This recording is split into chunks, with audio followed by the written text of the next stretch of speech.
নমস্কার বন্ধুরা, আজকে আমরা আসলাম নিউ টাউনের একটা হনুমান মন্দিরে। তো এই মন্দিরটাতে অনেক দিন ধরে আসার ইচ্ছা ছিল। শ্রীরাম মন্দির, অনেক বড় হনুমানটা। বাইরে কিছু দোকান আছে আর এখান দিয়ে ঢোকা হচ্ছে ভেতরে। এই মন্দিরটার সামনে কিছু দৃশ্য খুবই সুন্দর।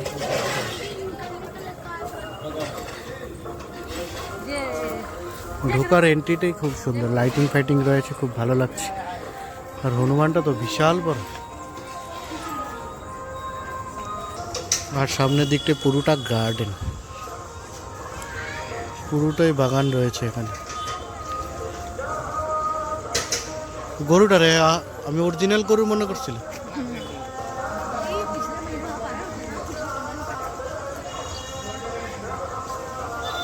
সামনের দিকটা পুরোটাই গার্ডেনের মতো রয়েছে। সামনে দিয়ে ঢোকার জন্য কিছু ফল ফুল দোকান, ছোটো মোটো দোকান রয়েছে ঠাকুরের জিনিসপত্র কেনার জন্য।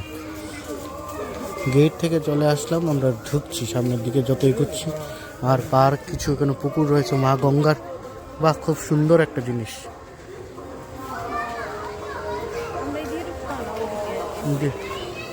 ওইদিকে এটা জানি কিটা, ওই তো মহাদেব, কত বড়,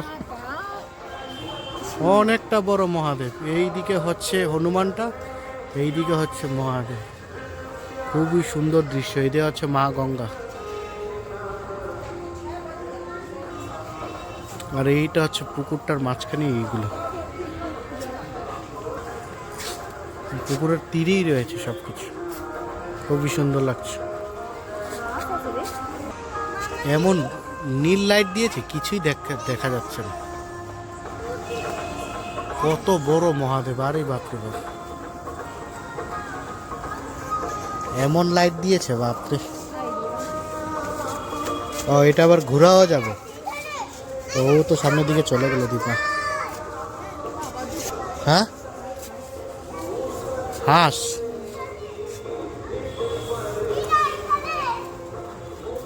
অনেকটি শিবলিঙ্গ আছে তো, দেখো ওই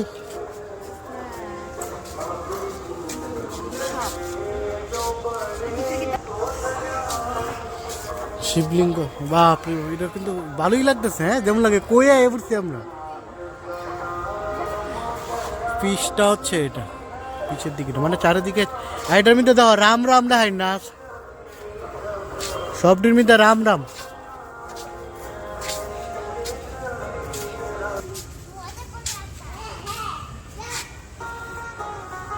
এটা কি গুরুদেব নি নাকি? তো মন্দিরটা কিন্তু অনেকটা বড়, আর এখানে কিন্তু মাছ ফাছ রয়েছে, অনেক কিছু আছে। বিশাল বড় লাগছে। আমার উপরেই তো হনুমানটা রয়েছে, অনেকটা বড়, পুরো সামনে থেকে দেখতে পাচ্ছি। অনেক বড়, মানে 100 ফুট হবে, 70-80 ফুট তো হইবই।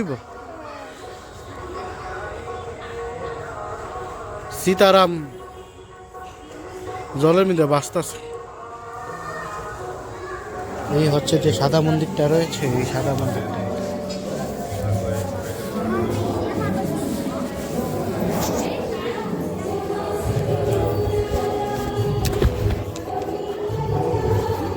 সাদা মন্দিরটা হচ্ছে এটা, যা খাটো সাপ।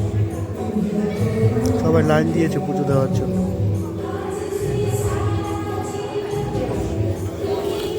উপরে ঝাড়বাতিটা তো খুবই সুন্দর, দারুণ বানিয়েছে। খুবই, এক একটা ঝাড়বাতি এক এক রকম, দারুণ লাগছে, খুবই সুন্দর।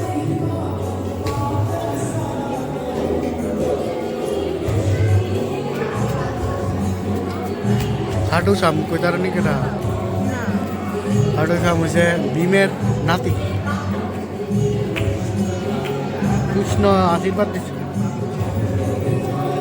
আশীর্বাদ দিয়া হচ্ছে আর বেড়া ভগবানের অনেক শক্তিশালী আছে। পুরুষত্বের সময় গলা ফালাই দিচ্ছে, যে কোনো একদিকের দিকে লড়লে পুরো এই জিতবে, এত শক্তিশালী। তো সবাই এখানে প্রার্থনা করছে। এই মন্দিরটা সাদা কালারের মধ্যে খুব সুন্দর বানিয়েছে, মানে অনেক লোক প্রার্থনা করতে এসেছে।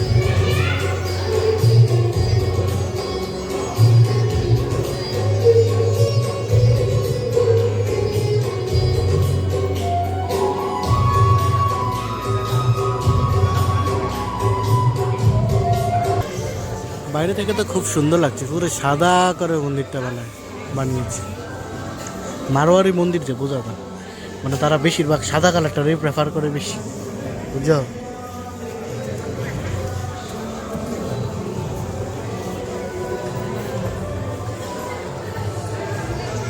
বাইরে এখানে মহাদেব আছে, মহাদেবের কাছে সবাই পুজো করছে।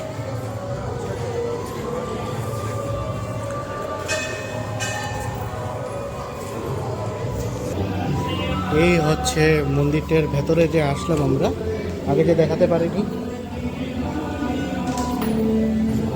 রাধে শ্রীকৃষ্ণ,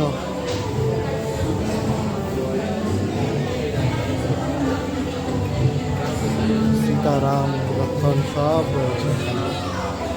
আর এই পাশে হচ্ছে লক্ষ্মীনারায়ণ, অনেক গ্রন্থ, আর এখানে অনেক ঠাকুর রয়েছে।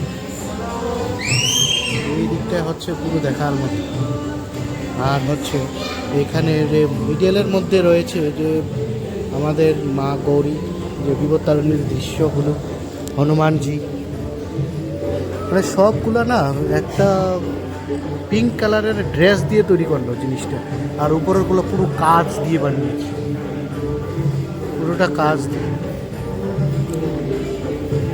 এটাই তো অবাক করার মতো। আর সব জায়গায় লেখা আছে রাম রাম রাম রাম।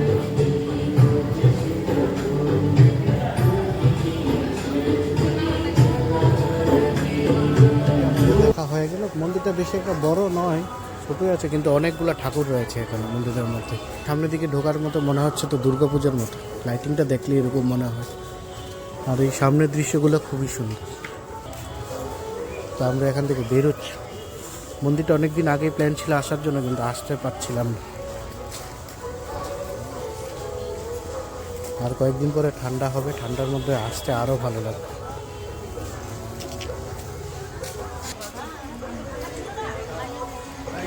বিল্ডিং এর মধ্যে সব জায়গায় রাম লেখা।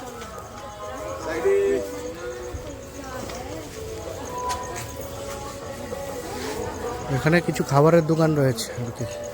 ঢোকার সময় তো বললাম তোমাদেরকে, যেখানেই দেখবে সেখানেই রাম রাম রাম রাম, সব দিকে রাম লেখা। এখানে ঢোকা বারণ আছে, কিছু মানে যারা এই আশ্রমের লোকরা আছে তারাই মনে ঢুকতে পারে। পুরো একটা আশ্রমটা খুবই সুন্দর, খুব ভালো লাগলো। কিন্তু এটা আসতে গেলে লোকেশনটা নিয়ে আসতে হবে, লোকেশনটা নিয়ে আসলে ভালো লাগবে। তো এখান থেকে আমরা বেরিয়ে পড়ছি এখন।